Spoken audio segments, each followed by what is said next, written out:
Kejaksaan Negeri Kota Banjar telah menetapkan tersangka dalam kasus dugaan korupsi tunjangan perumahan dan transportasi yang melibatkan anggota DPRD Kota Banjar untuk periode tahun 2017 sampai tahun 2021. Tersangka, yang berinisial DRK dan menjabat sebagai pimpinan DPRD Kota Banjar, diperiksa secara intensif oleh pihak kejaksaan pada Senin, 21 April tahun 2025, mulai pukul 9 pagi lewat 30 menit, hingga pukul 4 sore lewat 40 menit. Pemeriksaan tersebut dilakukan sebagai bagian dari proses penyelidikan yang lebih mendalam mengenai dugaan penyalahgunaan kewenangan terkait tunjangan tersebut. Setelah pemeriksaan, DRK menjalani serangkaian tes kesehatan yang dilakukan oleh tim medis dari RSUD Kota Banjar, sebelum akhirnya dikawal oleh anggota Polres Banjar ke Rumah Tahanan Negara Kebonwaru di Bandung. Penetapan DRK sebagai tersangka setelah melalui ekspos yang dilakukan pada 14 April tahun 2025 yang diikuti oleh kesepakatan dari semua pihak yang terlibat dalam proses hukum tersebut. Dalam perkara ini, Kejari Kota Banjar telah menyita lebih dari 200 dokumen yang menjadi barang bukti terkait dugaan tindak pidana korupsi.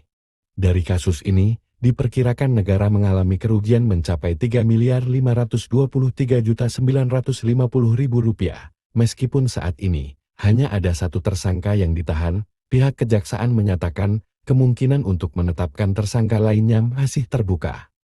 4 orang dengan dokumen penyitaan itu hampir 200 lebih dokumen yang kita lakukan penyitaan. Kerugian negara. Kerugian negara apa? Nah, kerugian negaranya rincinya ini setelah dilakukan pemeriksaan 3.523.950.000 rupiah. DRK, yang kini ditahan selama 20 hari di Rutan Kebonwaru, diduga telah melampaui kewenangannya dalam mengusulkan kenaikan tunjangan perumahan dan transportasi bagi anggota DPRD Kota Banjar. Berdasarkan temuan ini, DRK dijerat dengan beberapa pasal dalam Undang-Undang Pemberantasan Tindak Pidana Korupsi, termasuk Pasal 2 Ayat 1 Jo Pasal 18 dan Pasal 3 Jo Pasal 18 Undang-Undang Nomor 31 Tahun 1999, serta perubahan dalam Undang-Undang Nomor 20 Tahun 2001 tentang Pemberantasan Tindak Pidana Korupsi.